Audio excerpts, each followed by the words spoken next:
Bonjour tout le monde, bienvenue au Monstre dans le placard reçoivent. Aujourd'hui, on a un honneur incroyable. On reçoit un conteur extraordinaire qui vient nous parler d'un sujet dont peu de gens, en tout cas dans mon entourage, ont entendu parler, mais que moi, personnellement, je connais et j'ai hâte d'en entendre parler parce que ça fait un Et bout que je veux en entendre parler. oui, Sabrina, comment vas-tu?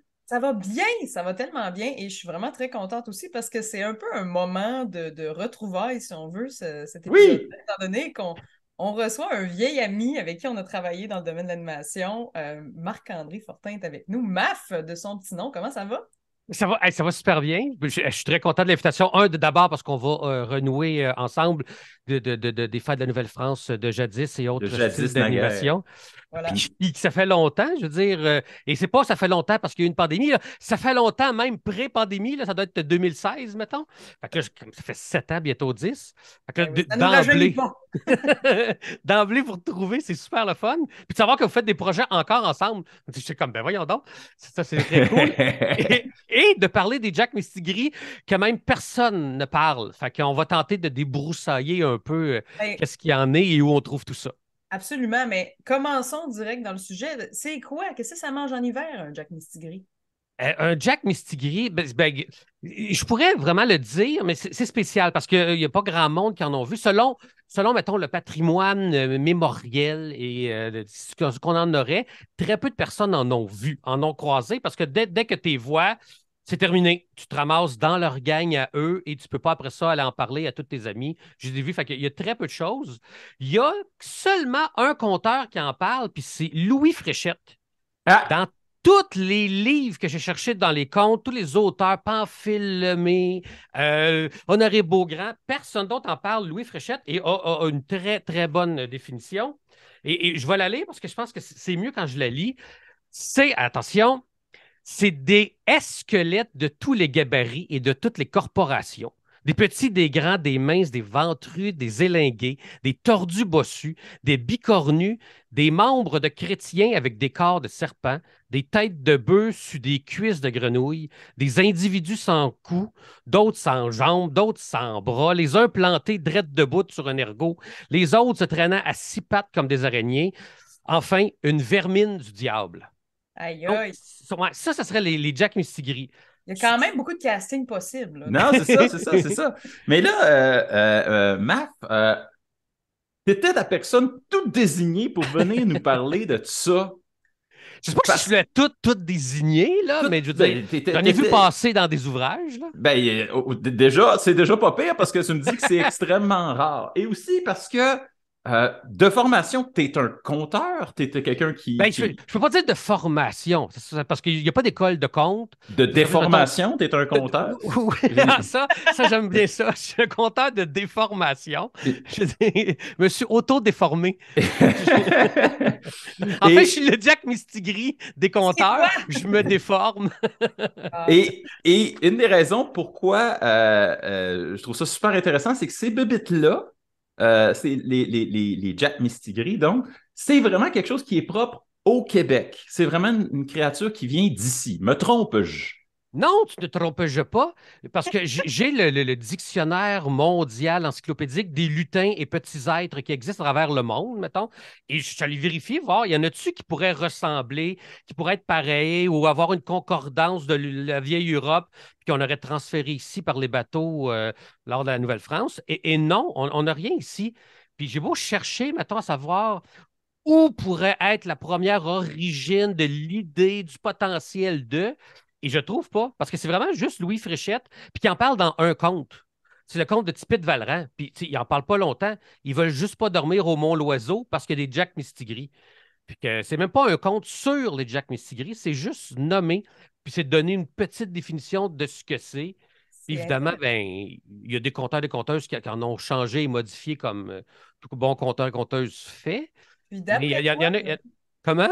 d'après toi, là, les Jack Mistigris, parce que là, ils voulaient pas dormir là-bas. Est-ce que c'est une menace, parce que souvent, les créatures du Québec, mais d'ailleurs aussi, sont inventées dans le but d'éviter aux enfants ou aux adultes de prendre des risques. Est-ce que ça peut être issu de là pour quelque chose? Ben, ça, je ne le sais pas. Quand il y a eu Brian Perrault et ses créatures fantastiques, pas juste les livres, mais la série aussi qui a passé à la télévision, qui est disponible, je crois, encore sur YouTube, fait qu'on peut voir certaines vidéos, ben, il y a toujours cette idée de l'éloignement de la forêt, ce côté obscur et bizarre et étrange, où est-ce que on ne devrait pas rentrer dans ce lieu qu'on ne connaît pas. Fait qu'on restons évidemment dans les zones circonscrites et restons là à la sécurité de tous. Fait pour empêcher le monde peut-être d'y aller ou de créer une scission entre les peuples autochtones et le fait français qui arrivait. Peut-être qu'ils ont décidé de créer des créatures un peu étranges et bizarres et qui font peur. Parce qu'on ne voudrait pas rentrer, je ne sais pas, voilà, retourner à l'état sauvage, puis on veut garder le monde dans l'état civilisé qui était Trois-Rivières et 124 personnes autour d'une palissade de bois, cette grande civilisation. Fait que, je sais pas si c'est pour faire peur, parce que c'est pas pour les enfants. Il y a pas. Évidemment que les contes étaient racontés des fois aux enfants, puis ça leur faisait peur, mais c'est toujours des adultes qui vont peut-être rencontrer des Jack Mistigris ou qui entendent au loin des Jack Mistigris et qui ont peur.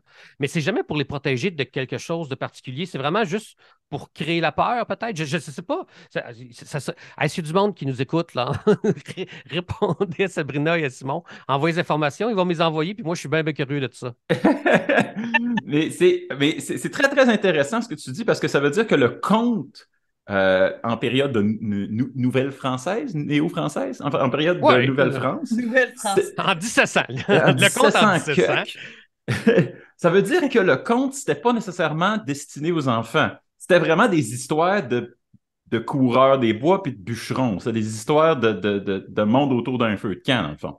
Entre autres, surtout, mettons, dans les chantiers de bûcherons, quand tu arrives plus tard, les chantiers de bûcherons comme on connaît dans le folklore québécois, où est-ce qu'il pour passer des nuits, parce qu'il faut pas que les gars s'ennuient, parce que si les gars, ils s'ennuient, puis il n'y a rien à faire, ils vont s'occuper eux-mêmes, puis un gars, c'est tout le temps des mauvais coups que ça fait, hein, Ben oui. ça le cache un flasque d'alcool, ils vont trouver une idée un peu niaiseuse. C'est bien rare, Sabrina, que je vais dire, tiens, ma salade au tofu, regarde-moi bien faire une niaiserie. Ça commence toujours avec l'alcool. Ouais, Toujours, tiens, mon flasque d'alcool. Fait que j'imagine qu'ils se contaient des histoires, puis c'est toujours, à un moment donné, celui qui fait le plus peur, ou celui qui compte les histoires les plus étranges, ou c'est toujours un personnage quelconque, parce qu'avec le temps, on a développé un bestiaire folklorique et légendaire au Québec de créatures un peu plus étranges, et ça va dans toutes les directions.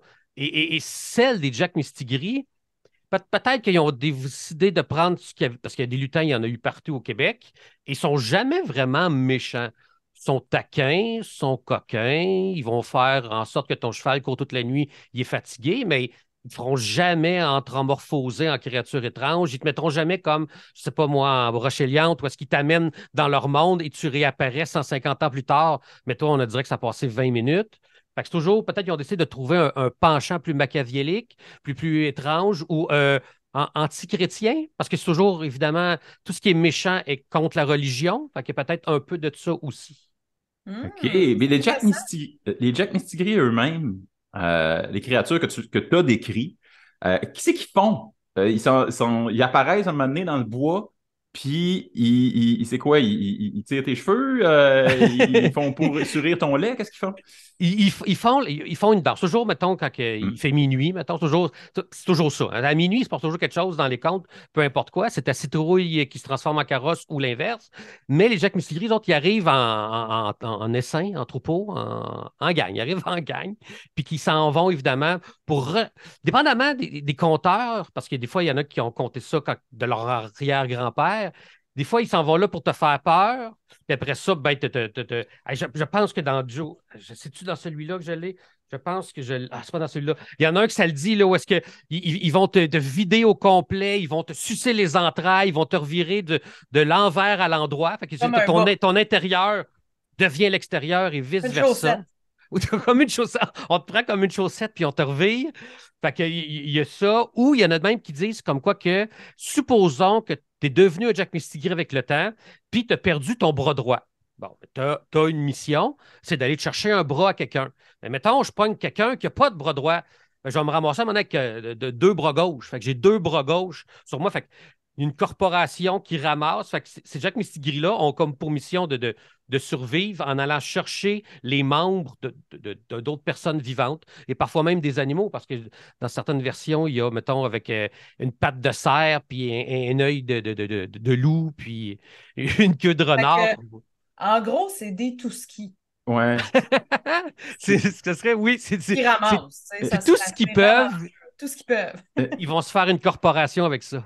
Fait que c'est le scrapbooking des monstres du Québec. J'adore. Ouais, j'ai cherché, mettons, dans ma tête pour que tout le monde puisse comprendre, c'est, mettons, avoir une idée de ce que c'est. Ben, il y a le livre Créatures fantastiques. Il y a Alexandre Girard qui en dessine quelques-uns, fait que ça peut donner une idée. Mais sinon, dans l'imagerie populaire qu'on a comme référent commun, Toy Story 1. Là, vous Oui, vous demandez où je je m'en sais vais avec exactement ça. où tu Ouais, t'en c'est vas. ça. Quand les jouets ils ont été brisés, puis ils ramassent d'autres parties de jouets, puis qui sortent, Wow. je pense, de la vase, ben ça pourrait être des genres de Jack Mistigris. Pensez à la même affaire, mais avec des morceaux humains puis des morceaux d'animaux qu'on trouve dans la forêt. Fait que c'est vraiment Wow. l'image que j'ai le plus. Mais dans Toy Story, c'est des gentils, là, mais pas dans... Mais quand même, oui, mais ils ont été torturés, là. C'est pas Oui, pareil. c'est ça, ils ont été torturés. Fait qu'il leur manque des bouts. Ils essaient de compenser, de retrouver. Fait que ça serait l'image, je pense, que les gens pourraient avoir le plus proche d'un Jack Mistigris. Et Wow. t'as dit, tantôt, t'as dit, d'un coup, tu deviens un Jasper Tigre. Est-ce que c'est ça qui se passe? Tu te fais démembrer, puis là, avec tes pas de membres, tu fais partie de la troupe? C'est ça qui se passe? Exactement. Fait que je ne sais plus quel compteur qui compte. Dernièrement, en plus, dans la dernière année, j'ai entendu ça, le compteur disait fait que tu as un troupeau de Jack Mistigris qui arrive, là, ils vont ramasser les membres qui ont besoin. Et là, évidemment, parce qu'ils t'ont sucé les entrailles, vidé de l'intérieur, puis reviré à l'envers comme une chaussette, tu deviens des leurs. Fait que tu te ramasses dans la bande à la poursuite de d'autres personnes pour après ça compenser les manques à toi. Fait que c'est comme éternel, parce qu'il va toujours manquer des membres à quelqu'un. Fait que tout le monde poursuit des humains pour avoir des nouveaux membres. Puis finalement, Fait que, c'est le jeu de tag le plus trash de l'univers. Ouais, c'est ça. Puis ça serait, tu sais, si elle est dans un cimetière, ça serait fini, là. Ça serait bien plus simple. Aller dans un cimetière, creuser, ramasser ce qu'il y a là, laisser faire les vivants. Mais, Ouais, c'est pas exprès, par exemple, peut-être. Oui. mais le Mont L'Oiseau, Oui. pourquoi le Mont L'Oiseau? Qu'est-ce qui se passe au Mont L'Oiseau? Hey, le Mont L'Oiseau, ben, évidemment, Louis Fréchette en parle un petit peu. Le Mont L'Oiseau, c'est sur la rivière du Saint-Maurice. OK. Puis je ne sais même pas exactement où ça pourrait être. Selon moi, c'est entre, mettons, la ville de Latuc et la ville de Grand-Mère. Ça nous laisse un bon large. C'est assez vaste. Oui, c'est assez vaste. Puis, évidemment, Tipit Valera, il en parle. Il dit n'importe quel voyageur du Saint-Maurice vous dira qu'il aimerait 100 fois mieux coucher tout fin seul dans le cimetière que de camper en gang dans les environs du Mont L'Oiseau. Fait que là, il va le décrire. Imaginez une véreuse de montagne de 1000 pieds de haut, tranchée à pic comme un rasoir, et qui ferait semblant de se poster en plein travers du Chenail pour barrer le passage aux chrétiens qui veulent monter plus haut. Fait que c'est un endroit, selon certaines légendes et variations, qui est accueillante. C'est une belle plage sablonneuse que tu dis, ça va être là pour ce soir, on va revirer notre canot, on va être bien, on ne dormira pas dans les roches. Mais tu as le Mont L'Oiseau qui est à côté. Et c'est là que vivraient, les Jack Mistigris, la bête à grand queue, la hare, le beuglard du Saint-Maurice. Donc, c'est un endroit, on dirait, où se regroupent les créatures fantastiques de la Mauricie pour après ça faire peur aux voyageurs qui, eux, s'en vont des chantiers au nord du nord de la Tuque. OK, wow. OK, c'est un beau terrain d'activité, là. Oui, oui, mettons, tu voudrais faire grandeur nature de créatures fantastiques un peu peurantes. Fais ça au Mont-Loiseau. Bicoline, c'est C'est ça accueillant. que j'allais dire. C'est le bicoline des créatures fantastiques. Oui, c'est ça. Puis Wow. j'ai du monde qui ont descendu de Saint-Maurice, puis j'ai déjà demandé, y a-t-il une place qui ressemblerait au Mont-Loiseau? Puis ils sont comme, ben, je ne sais pas. Puis on dirait que c'est une place qui existe, mais personne ne sait vraiment où c'est. C'est vrai que ça Fait que ressemble-ish à un paysage qu'on trouve, mais c'est jamais exactement ça. Genre. Ouais, dans mon imagerie personnelle, c'est comme si on remontait il y a, je sais pas moi, 12 000 ans, puis qu'il y a une rivière qui s'est forgée à travers le bouclier canadien. C'est comme si c'était notre grand canyon à nous. Mettons. Fait que c'est comme si ça qui s'est passé. L'eau a passé avec le temps, a creusé la pierre, qui doit avoir un cap de roche incroyable qui monte très haut et qui fait peur. Parce que quand on en parle plus loin aussi, il y en a qui disent que la nuit, quand ils dorment, on dirait que le cap de roche se penche sur toi pour t'espionner la nuit, pour te regarder, ce qui Wow. entraîne des cauchemars. Fait que, semblerait-il que personne ne veut coucher là 2 fois, même les plus braves qu'il y a eu au Québec. Mais en même temps, je me dis, quand tu vas dans un endroit qui est inconnu, qui est un terrain sauvage avec une montagne, puis qu'il y a une vibe épeurante parce que, pour X raison, le paysage est effrayant, j'imagine que c'est un bon terrain fertile pour puiser dans plein d'histoires ou halluciner des ondes puis se dire, ça y Ah, est, c'est une créature. Donc, assurément, comme on ne sait pas ce qu'il y a là, tout peut être inventé. Puis en même temps, je ne sais plus qui disait ça, mais il dit les meilleures frontières que tu peux créer à quelqu'un pour l'empêcher de le franchir, c'est la frontière qu'on va mettre dans ta tête. Tu as beau mettre des tellement vrai. clôtures, tout le monde va aller traverser la clôture, voir ce qu'il y a là, mais mets la frontière dans la tête des gens que si tu rentres dans la forêt, il y a des créatures étranges, bizarres, qui vont t'amorphoser, ben tu y vas plus, tu as bien trop peur. T'as bien raison. Puis j'imagine, parce que là, je réfléchis en même temps que je vous parle, mais j'imagine que les bûcherons, qui sont ces hommes les plus orgueilleux qu'il y avait à l'époque, peut-être qu'ils racontaient des histoires à faire peur, mais qu'eux, ils les ont bravées. Ce qui fait qu'en revenant, ils sont les coqs du village. Hey, tellement. J'ai dormi au Mont-Loiseau, j'ai vu les Jack Mistigris, je suis votre héros. OK, après ça, ils se trouvent une belle puis ils Ah! se marient. Peut-être qu'il y a ça aussi un peu, C'est là. peut-être un excellent coup marketing pour que les bûcherons aient l'air vraiment hot. Des Oui, histoires c'est de ça. pêcheurs version bûcheron. C'est ça. Puis Gros de peut-être qu'il même! l'était pas. Oui, c'est ça. C'est un Jack Mistigri long de même, haut de même, amorphosé. Il y a, Wow. étant versé dans l'art du conte, spécifiquement du conte québécois, c'est quoi notre particularité au Québec? Bon, la forêt, ça me semble une évidence. Oui. La nature sauvage qui est pleine de bébites de montagnes qui sont peut-être là et qui sont peut-être pas là. Mais qu'est-ce que c'est la caractéristique de nos monstres? T'en as nommé au moins 5 juste au Mont-Loiseau. Ben, on a beaucoup de monstres qu'on ne voit pas, qu'on ne connaît pas, qu'on ne sait pas trop comment la décrire. Puis, pas rien que des monstres, il existe ce qu'on appelle l'herbe écartante. Le quoi? De l'herbe écartante. Ça, c'est une fleur qui pousse, que quand tu piles dessus, ben, il dégage peut-être une odeur, quelque chose, ce qui fait qu'après ça, ben, tu t'écartes dans la forêt, puis tu te perds, puis tu reviens plus. Hein? What? Ouais. Ouais, c'est ça. Sauf que là, le monde, il arrive en forêt, puis là, il voit une plante effouérée. Ils se disent, ben, c'est peut-être de l'herbe écartante, mais on ne sait pas à quoi elle ressemble. Et effouérée. Peut-être que là, il y en a une à côté, pas effouérée. Là, tu dis, c'est-tu de l'herbe écartante? Mais tu ne vas pas piler dessus. Tu ne reviendras pas pour dire aux autres à quoi qu'elle ressemblait.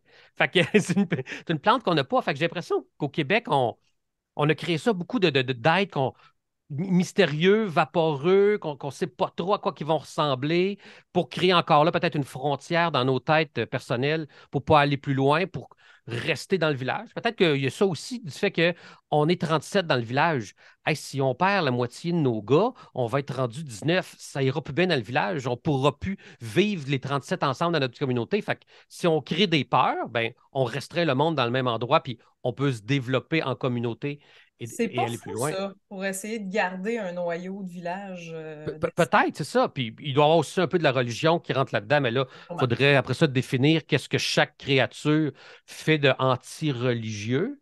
Mais il y a beaucoup, comme ça, on dit, je pense que le commun, c'est qu'on le voit vraiment jamais, ou il ressemble jamais vraiment à ce qu'on pourrait penser, parce que même le diable, quand il apparaît devant nous, il est même pas en diable. Il est bien Non. habillé en 3 pièces, le chapeau melon ou le chapeau haute forme, puis il se cache, puis on n'a pas l'impression que c'est lui. Fait que C'est vrai. on a ça un peu dans nos légendes québécoises, en créatures fantastiques. On ne le sait pas. Les revenants, on les entend, mais on ne les voit pas. Les fantômes, on ne le sait pas. Il y a un noyé aux piles. Bon, ben, on ne l'a jamais vraiment vu. On ne sait pas à quoi il ressemble, mais on l'entend. Fait que c'est toujours cette idée de sans savoir, ben, l'imagination est bien plus forte que n'importe quoi d'autre. Si je te le montre, tu fais Ah, OK. Si je te le montre pas, ben, tu peux l'avoir de 1000 façons. Je veux dire, le projet Blair, il a fait peur à bien du monde parce qu'on n'a jamais vu la sorcière du projet Blair. C'est C'est vrai. ça qui Mhm. était épeurant dans ce film-là. L'imagination, je pense, c'est le meilleur constructeur de légendes, là, quand même. Puis Oui. ça me permet d'ailleurs de faire un maudit gros segway parce que au Québec, on n'a pas juste des monstres invisibles, on a des raconteurs de monstres invisibles dont tu fais partie. On a un institut de contes au Québec qui est colossal par rapport à la population, j'ai l'impression. Je sais pas parce que moi, je suis pas fait de tournée en Europe non plus de conteurs et de conteuses, mais je Non, sais que, mais mettons mettons, au Québec, mettons, au, au- comment au ça. Qué- au Québec, je veux dire, il y a un regroupement des conteurs et conteuses du Québec. Je pense qu'il y a pas loin de 400 membres. Fait que là, puis il y a du monde que je connais qui sont conteurs et conteuses qui sont pas membres. Fait qu'on peut peut-être évaluer à, moi, je sais pas, 600 personnes, 700 personnes qui, bon an, mal an, vont compter. Puis il y en a peut-être que c'est restreint dans leur famille à Noël. Il y en a d'autres peut-être que c'est juste dans leur école où leurs enfants vont. Puis il y en a d'autres comme moi, ben, que ça devient un métier, puis on fait le travail du Québec au grand complet. Fait que, mais il y a quand même plusieurs compteurs et compteuses qui font leur besace un peu partout, de façon très informelle ou très formelle, dépendamment, parce que on est tous capables de compter un peu, là. Puis même, vous deux aussi, sinon vous n'auriez pas de balado. Oui. Si vous n'étiez pas capable de compter, Bon point. il n'y aurait pas de balado, là, je veux dire. Ça Et, prend, tu sais, il y a un minimum. Fait que, puis vous avez tout fait un peu genre du Donjon Dragon, du grandeur nature, de oui, on est des l'animation, de geeks. l'impro. Ouais, c'est ça. Fait en partant, tout le monde est capable de raconter des histoires, puis chacun après ça met son imagination pour faire tout ça. Mais oui, il y Selon a quand même toi, plusieurs conteurs et conteuses de créatures fantastiques et bizarres au Québec. puis selon toi, le conte d'hier, d'antan versus le conte d'aujourd'hui, qu'est-ce qui est le cœur du conte aujourd'hui versus dans le temps? Ah, Une maudite Ça, c'est bonne une question. question. Oui, puis c'est une question que on s'assine beaucoup. Puis je me m'assine beaucoup aussi avec ma blonde Mettons là-dessus. pourquoi, là. Oui, c'est ça. Puis pour moi, maintenant, c'est devenu plus, mettons, le ludique, le conte, beaucoup plus récréatif. À l'époque, ce l'était aussi, mais il y a potentiellement de temps en temps, c'est pour donner des notions aussi. Je sais que quand on reçoit des conteurs africains au Québec dans les festivals, ben, eux, ils ont des contes qui sont à la fois ludiques, récréatifs, mais qui passent une histoire bien, bien précise. Il y a Que un message. supposons qu'il faut que tu t'en ailles à tel endroit dans l'autre village, il y a deux chemins. Il y en a un qui est beau, mais qui peut être dangereux. L'autre, par exemple, il est très facile, mais en même temps, il est beaucoup plus long. Fait que pour expliquer que en même temps, dans un, il va être peut-être plus facile à aller, puis tu n'auras pas de trouble. Fait que t'es mieux de prendre lui, même s'il est plus long. Fait qu'il y a comme vraiment un message, parce que c'est une tradition orale. Fait on passe évidemment les codes de sécurité ou les codes sociaux à travers ça. Mais ici, on a épuré ça pour garder juste ce qui est le fun, ce qui est agréable à entendre, ce qui est drôle aussi. Tout ça, on est un peuple d'humour. C'est Pas vrai, pour ça. rien qu'on est le seul peuple au monde où est-ce que l'humour fonctionne autant, là. Il n'y a plus jamais d'humoriste autant ailleurs qu'au Québec. Fait qu'on, je pense que ça s'est transmuté dans l'intérêt. C'est comme moi, quand je compte, je dis toujours ce qu'il faut faire quand je donne des formations aux jeunes. Il faut que tu sois intéressant. Trouve une façon à toi d'être intéressant devant le monde, puis fais ton histoire. Après ça, si tu veux mettre des messages, vas-y. Après ça, si tu veux mettre des morales, vas-y. Si tu veux informer des gens sur quelque chose de particulier, vas-y aussi. Mais d'abord, sois intéressant. Fait que, Dans C'est le ça, c'est divertissement moi. d'abord. Ouais. Mais c'est vraiment intéressant ce que tu dis parce que oui, aussi l'humour, mais oui aussi l'impro qui est quelque chose Oui, qui est propre au Québec.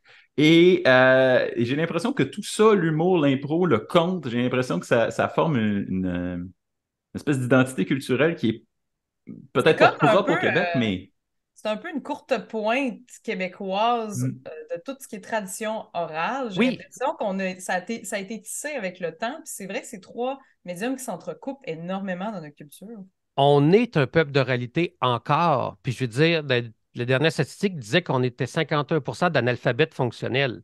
Si on est 51 d'analphabètes fonctionnels, ils fonctionnent comment, ce monde-là? Par l'oralité. Fait qu'il faut leur expliquer, leur dire, et c'est l'oralité. Puis on se développe des mots, on se fait des emmanchures, on a trouvé aussi, tu sais, nos sacs deviennent importants parce qu'ils ne deviennent pas juste une ponctuation ou un point d'exclamation ou une façon de. Ça devient des fois, tu sais, aujourd'hui, je ne suis pas de bonne humeur. Ça veut dire quelque chose, mais aujourd'hui, je suis en tabarnak.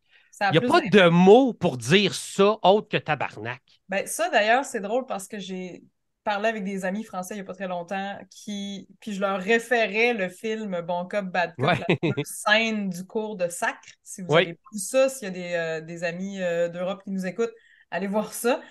Donc, il y a vraiment un cours de sacre et ça montrait à quel point nos mots d'église, ça peut être un verbe, ça peut être un adjectif, ça peut être un compliment, ça peut être une insulte, ça peut être tout. C'est incroyable la créativité autour de ça. Ouais. écoute, Sabrina, j'enseigne aux immigrants, j'enseigne aux personnes qui viennent s'installer au Québec. Et j'ai littéralement un cours complet sur ça, avec Non. documentation officielle Wow! Wow. sur Wow! les sacres. Alors oui, J'adore. et j'aime bien l'idée de la courte pointe orale qui se rabiboche comme un peu avec ce qu'elle fait, parce que c'est à l'image de nos Jack Mistigris, on se rabiboche avec ce qu'on a. C'est vrai! Wow! Beau Qui c'est lien! qui fait des Wow! cycles? Hein? Hey, Simon, le pro du Segway. Wow. C'est excellent. C'est vrai, c'est vrai. Mais Marc, je sais aussi, pour faire avec l'oralité, on a cette facilité-là au Québec, d'où pourquoi que, tu sais, les improvisateurs aussi deviennent humoristes ou conteurs. Parce que quand on reçoit des collègues français, eux, c'est une tradition de théâtre, là. Je veux dire, Oh oui. depuis Molière, c'est là depuis longtemps le théâtre, et même avant ça. Il y a beaucoup euh, plus de place dans la construction d'une histoire et le senti de la dramaturge, là, vraiment du côté dramatique. Avant d'être dans le comique, l'humour, le sketch, souvent, nous autres, c'est du name dropping, puis c'est des blagues, puis ça prend plus de place sur l'histoire, là, tu sais, dans... En tout Oui, cas, oui, oui. Puis ils sont fascinés, nous, de dire que, parce que moi, j'ai pas de texte, là. Quand je vais conter une histoire, c'est parce que je m'en rappelle, puis à force de la compter plusieurs fois, je m'en rappelle plus facilement et tout ça, mais sont déboussolés du fait comme, ben là, tu vas-tu aller te faire une pratique avant? Vas-tu te réchauffer? Vas-tu te faire une italienne? Ben non. Ils sont vraiment déboussolés. Les autres sont vraiment dans ce qui est plus théâtral, peut-être, dans le sens de, ils ont appris un texte, ils savent quoi dire à tel moment, quel geste qui va accompagner tel mot à tel moment, telle mise en scène, tandis que moi et bien ouais, d'autres collègues conteurs, conteuses, on c'est compte, vrai. hein? C'est Pas vrai. des... J'ai remarqué qu'il y avait un clash culturel, ben, positivement, là, dans le côté improvisation de la chose, que aussi. eux allaient plus dans le côté poétique, vraiment, de l'impro, donc dans l'écoute, dans les beaux moments, dans le... On vit des émotions, tandis que nous, on y va un peu plus troqueur, On est si plus je peux dire punk. ça. On est plus punk, on est plus... ouais, c'est ça. On punch, on name drop, on fait Mais c'est incroyable à quel point c'est le même sport a évolué différemment d'un bout à Fait, l'autre. fait que c'est peut-être pour ça aussi que les contes fonctionnent bien au Québec. On aime ça comme ça. Puis que c'est rendu, c'est l'oralité qui permet ça, puis de changer tout ce qu'on a. Puis comme il n'y a rien tout le temps de écrit, ben, je peux modifier une trame. Puis mes Jack Mistigiri peuvent prendre une autre forme. Quelqu'un d'autre peut dire ah non, c'est comme ça. Puis ça va s'amalgamer. Puis à un moment donné, si un jour quelqu'un veut faire une thèse de maîtrise sur le Jack Mistigiri, bonne chance. Bonne Mais chance. après, bonne chance. Mais après ça, après ça, on pourra avoir une nomenclature précise, un visuel aussi qui est beaucoup plus détaillé avec le temps. Mais pour l'instant, c'est juste de l'orature qu'on fait. Ben merci, Maf. Moi, je me demandais si on veut te suivre en tant que conteur ou si on veut assister à des contes en général. As-tu des suggestions pour nous? Mhm. Pour les gens qui habitent Montréal, les gens qui habitent Montréal, à tous les dimanches au bar Le Jockey, il y a les dimanches du conte. Et ça, c'est de septembre à fin mai, je crois. Donc, tous les dimanches, il va y avoir du conte. Fait que tu te rends là. Puis en pré-vente, tu peux acheter tes billets ou tu peux directement aller à la porte. Là. C'est pas tant plus cher à la porte. Là. Je pense que c'est 4 piastres de plus. Fait que si tu économises 4 piastres, pogne-toi un drink de plus ce soir-là. Fait que ça, il y a Montréal. Sinon, Québec, il y a toujours le festival de menterie qui existe dans le coin du première semaine d'avril là, qui se complète. C'est C'est les ça, Amis du imaginaires de compte Québec. et menterie?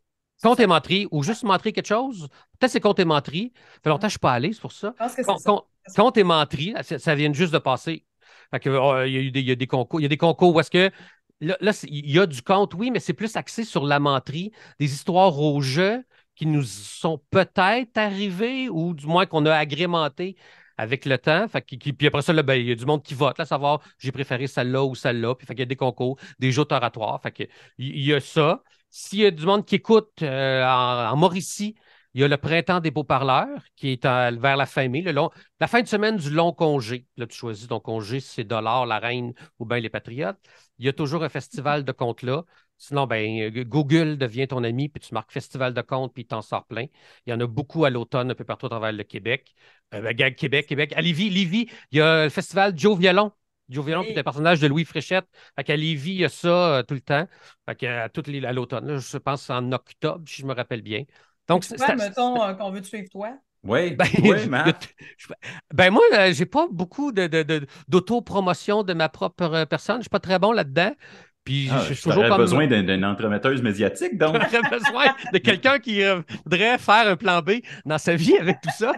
Mais maintenant, ben, il y a toujours une page Facebook que tu peux trouver, mais je partage rarement des affaires de compte. Des fois, quand je suis en spectacle à tel endroit, mais c'est parce que c'est variable. Des fois, je suis dans une école, fait que tu peux pas venir.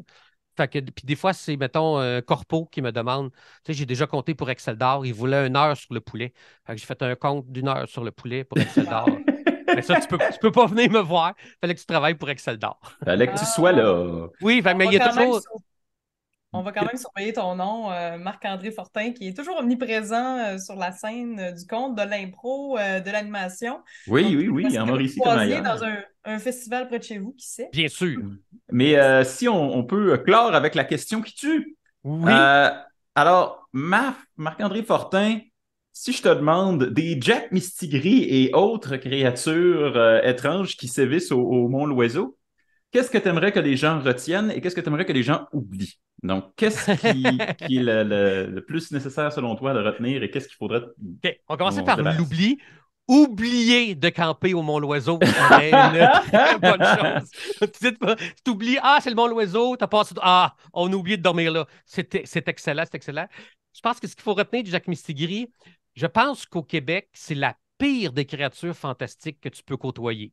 Je pense, tu sais, je veux dire, on a une belle image du loup-garou, puis tu sais, il y a comme la force qui vient avec le loup-garou, puis tu fais, j'aimerais pas ça en rencontrer un, mais tu sais, en être un, puis être capable de me contrôler, me semble j'aimerais ça, puis il y aurait une force qui vient avec ça, ou, tu sais, même le diable, ben là, j'ai lu des histoires, je pourrais l'enfiroiper une couple de fois, je sais comment, mais des Jack Mistigri, t'es fait, là, ils sont là, c'est fini, il est trop tard, tu peux faire tes prières, ça aidera pas, fait que je pense que c'est les pires créatures fantastiques qui existent, en tout cas, c'est sûr que je voudrais pas rencontrer. Ben, merci beaucoup, Maf. Hey, merci à vous, c'est vraiment cool. C'est super. Je vais pouvoir Alors, envoyer ça à l'UQTR pour avoir un diplôme honoris causa sur les Jack Mistigri. eh bien, en attendant qu'on ait une réponse de la part de l'administration, Oui. on veut te remercier, Marc-André Fortin, d'avoir été avec nous. Et nous, on se retrouve à la prochaine.